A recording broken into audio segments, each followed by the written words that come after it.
Lapor barisan 2 siap. Lapor barisan 3 siap. Lapor barisan 4 siap. Lapor barisan 5 siap. Lapor barisan 6 siap. Lapor barisan 7 siap. Lapor barisan 8 siap. Lapor barisan 9 siap. Lapor barisan 10 siap. Laporan selesai. Barisan 5 4 jalan. Siap.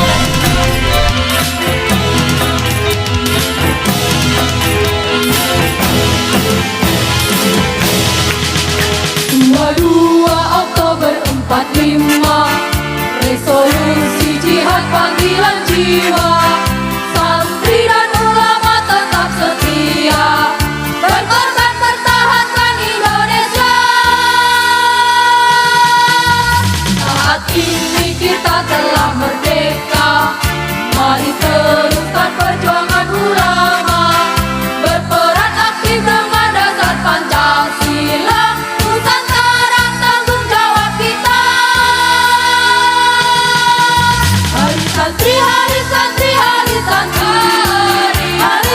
Bukti cinta pada negara dan rahmat dari ilahi, NKRI harga mati. Ayo santri, ayo santri, ayo santri, ayo ngaji dan patuh pada kiai. Jayalah bangsa, jaya negara, jayalah pesantren kita. Alhamdulillah, kita panjatkan puji syukur kehadiran Allah Subhanahu wa taala. Pagi ini menjelang siang di bawah terik matahari, kita diberi kesehatan dan kesempurnaan untuk mengikuti acara-upacara dalam rangka memperingati Hari Santri. Salawat salam semoga selalu terhaturkan kepada junjungan kita Nabi Agung Muhammad SAW yang kita harapkan syafaatnya. Hari Santri yang kita peringati pada hari ini tepat tanggal 22 Oktober, kurang lebih 75 tahun yang lalu, berawal ketika tentara sekutu kembali ingin mengambil kemerdekaan Republik Indonesia. Maka pada saat itu Presiden Soekarno mengalami kegelisahan melihat dari tentara sekutu yang tidak sebanding dengan kondisi warga Indonesia yang mana datang dilengkapi dengan peralatan perang yang memadai. Pada saat itu Indonesia belum mempunyai angkatan perang yang cukup baik seperti saat ini. Maka atas dorongan dari Panglima Perang Jenderal Sudirman, Bung Karno mengirim utusan kepada Raisul Akbar, yaitu Hadratus Syekh Kiai Haji Hasyim Asy'ari, untuk memohon mohon petunjuk bagaimana menghadapi penjajah yang akan menjajah negara Republik Indonesia. Pada akhirnya Hadratus Syekh Hasyim Asy'ari mengumpulkan beberapa ulama untuk beristikharah dan bermusyawarah. Maka tepat pada tanggal 22 Oktober, Hadratus Syekh Kiai Haji Hasyim Asy'ari mengeluarkan fatwa bahwa membela negara, berperang melawan penjajah adalah wajib hukumnya. Berdasarkan dari itu, maka terjadilah persiapan pertempuran yang kita kenal terjadi pada tanggal 10 November yang kita kenal dengan perlawanan arek-arek Surabaya yang dipimpin oleh Bung Tomo.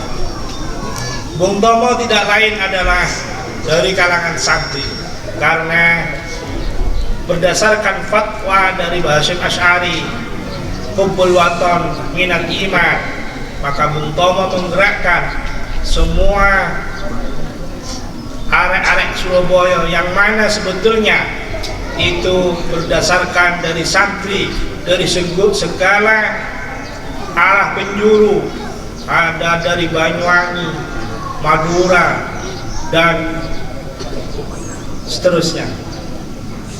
Pada saat tanggal 9 November yang sejatinya akan melakukan perlawanan, akan tetapi Bung Tomo menunggu perintah dari Hadratus Syekh Kiai Haji Hasyim Asy'ari. Pesan dari Mbah Hasyim Asy'ari kepada Bung Tomo untuk memulai perlawanan kepada tentara sekutu, diminta untuk menunggu datangnya seorang kiai dari Buntet Cirebon, Kiai Abbas.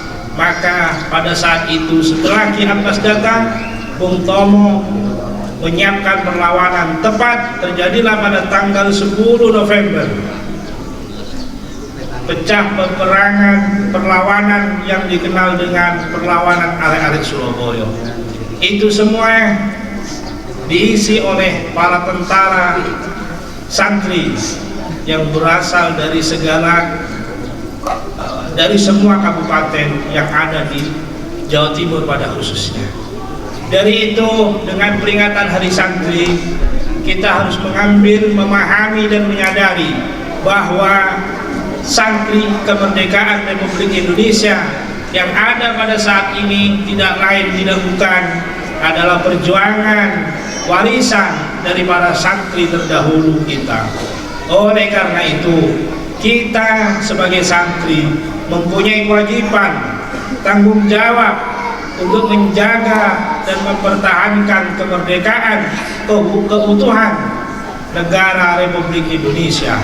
Silakan santri mau menjadi apapun, akan tetapi tetap berpegang teguh kepada kesantriannya.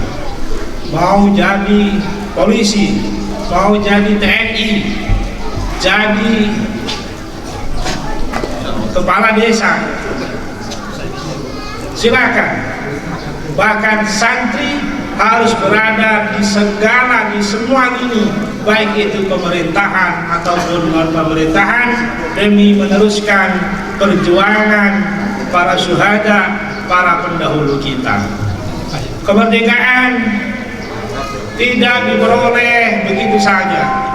Dari semua sejarah yang kita buka, ada pahlawan-pahlawan yang sebetulnya dari kalangan santri. Ada yang bernama Abdul Hamid, yang ternyata kita kenal sebagai Pangeran Diponegoro. Beliau mondok dan santri dari Kiai Haji Hasan Tusari. Ada lagi sang pencipta lagu syukur yang sering kita nyanyikan, bahkan disebut juga sebagai Bapak Paskibra, karena beliau yang mempunyai pemikiran bahwa ketika menaikkan bendera merah putih harus diwakili oleh pemuda dari berbagai wilayah, yaitu bahkan dari kalangan habaib adalah Habib Hussein Mutahar. Saya ulangi, Habib Hussein Mutaharnya diingat-ingat. Para bapak, para ibu yang berbahagia, adik-adik santri, dari semua sejarah yang kita, sekelumit sejarah yang kita sampaikan, dari itu kita sebagai santri harus siap bertempat dimanapun, sebagai apapun, yang pada intinya kita sebagai santri mempunyai kewajiban menjaga, mempertahankan keutuhan dan kemajuan negara Republik Indonesia.